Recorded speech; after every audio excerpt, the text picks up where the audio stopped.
Well, you don't want to fly into New York. Even if I work in New Jersey, I usually don't fly into New York. I fly into New York. Have you ever flown into Atlantic City? Yes. When I did the UFC there, I did. Right from here? I think. I don't remember. It was I gotta check so long ago. I did the Borgata. Did you do the Borgata with me? Yes. It was fun. When Milicic It's one of the few places. Like, the Borgata is one of the few places. And Renzo Gracie showed up, too, remember? Yeah. He was howling at your shit. That's right. They were crazy. I remember. Renzo Gracie is a fucking maniac. He thought, he like, the dirtier, the crazier you got, the more he was like, ah! He was fucking flopping around in his seat laughing. I always walk past that place. I'm scared to walk in. Renzo's? Yeah. In New York? There's killers. They are killers. There's killers. But they're super nice guys. It's a horror show. You'll get tapped out, but they'll be nice to you. Oh, my God. That's just how it goes. Yeah, I'm scared of those New York schools. I always make plans. Yeah, I'm going to go over there after Norton show and show up. Yeah. Fuck you. He's a great guy, though. I get in that goddamn Uber and I shoot right back to that ferry, Jack. Yeah. And I don't look back. Fuck you. They'll kill you. Do you think you could ever live in Manhattan? We had this discussion with somebody a few weeks ago, and they showed the rent of where I grew up on 88th Street. And I nearly shit my pants. Oh, it's insane. The same place where I grew up now, I think it was, what was it, $7,000 for a one bedroom? That's not even outrageous. Yeah. The money there is so crazy, it makes you wonder how anyone can afford to live there other than like really wealthy people.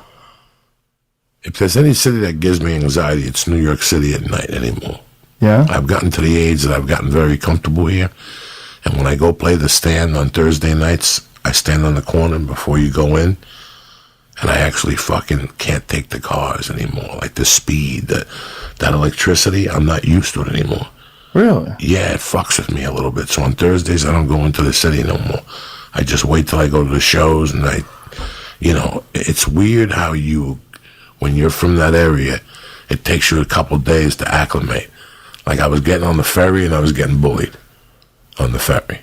You? Yeah, getting bullied. Straight up, people walking in front of me and shit. But I'm from L.A. I don't need this aggravation. Like so Thursday, these days they were doing that? Oh, they're fucking rude motherfuckers. The people who live on the Jersey side and they work in New York, they think their shit don't stink, so they cut you off, and you overcome it because you're an adult and you don't give a fuck. By Saturday, some lady pregnant with a fucking thing was trying to cut me off, and I finally go, oh, relax. Like, you forget that you're a nice person. Like, you forget. Wow. People not opening up doors, like people pushing. You're like, you know what? I'm from a different civilization. Like people, you forget. And then you toughen up by Saturday, but then you'll leave on Sunday anyway. So what's the toughness for? You know what I've been saying for a while? Is that what's going on in New York and what goes on the entire East Coast with the difference between the way people behave there versus out here is that they're still too close to the people that first landed there. Like the people that first landed there, like my grandparents and their families, they came over from Europe, Italy, and Ireland and everything like that. Those were barbarians. Those people were animals. I mean, you just think about life, like you're talking about the Depression, right? This is all my grandparents came like when the Depression was going on. It was a hard world. People were tough and they were mean. And you got fucked with, and my grandfather used to tell me horror stories about getting bullied, and they call him a guinea wop, like and just mean shit and beating him up, and just everybody was mean. Well, they were the Arabs of today. Yeah, that's how you have to look at it. Hard, mean world. If it was today, Trump would ban fucking travel to Italy. Yeah, probably. No, I saw that documentary, and it was the most interesting thing I ever saw. And it really taught me a lot about that culture I grew up around, because it always seemed very interesting to me. HBO did a 2-part special on Sinatra. In the first part, they discussed his childhood in Hoboken and how at that time the Irish were the oppressor. The oppressor? The oppressor. So the Guineas weren't allowed past 9th Street. Really? Which really fucked with them. Then stuff happened and the Italians, grew, and then they got past 9th Street. But Sinatra always had that mentality of I was never allowed over 9th Street. You got to watch it. It's fucking interesting. Oh. Plus, I understood the people I grew up with from North Bergen. See, Hoboken is moving on up to North Bergen. We're going to get a house up in North Bergen. We got a front yard. You know what I'm saying? Like, half of the people I grew up with, their roots are Hoboken. So when I watched that special on So North Bergen was better?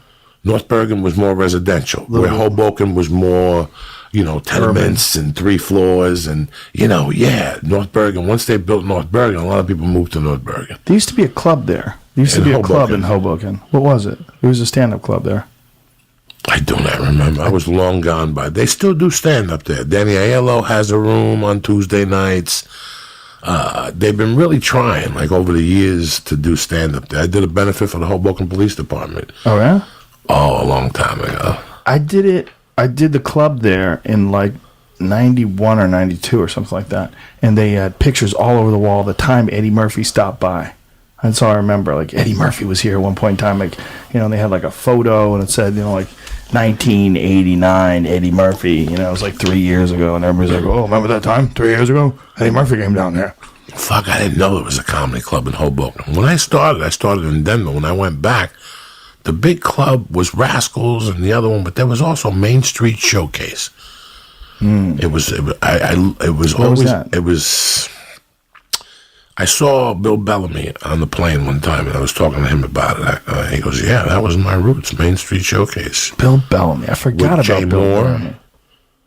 Jay Moore, all those guys were from that part of New Jersey. And when Florentine came in here, him and Norton are from like South Jersey, Middle New Jersey. And they moved to Northern New Jersey, got an apartment, and they were all Jersey guys. Like, they're Jersey guys. I'm saying, don't take them seriously. Yeah, right? He was saying that was nobody the thing took him with Norton. seriously. Yeah, Norton always had that. It, like, bothered him. You're not funny till you move to New York. Yeah, isn't that funny? Like, you have to go to New York to be taken seriously. If you live in New Jersey, you're just a hack.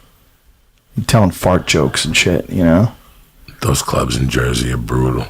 I mean, Bananas is club, the one by Fort Lee.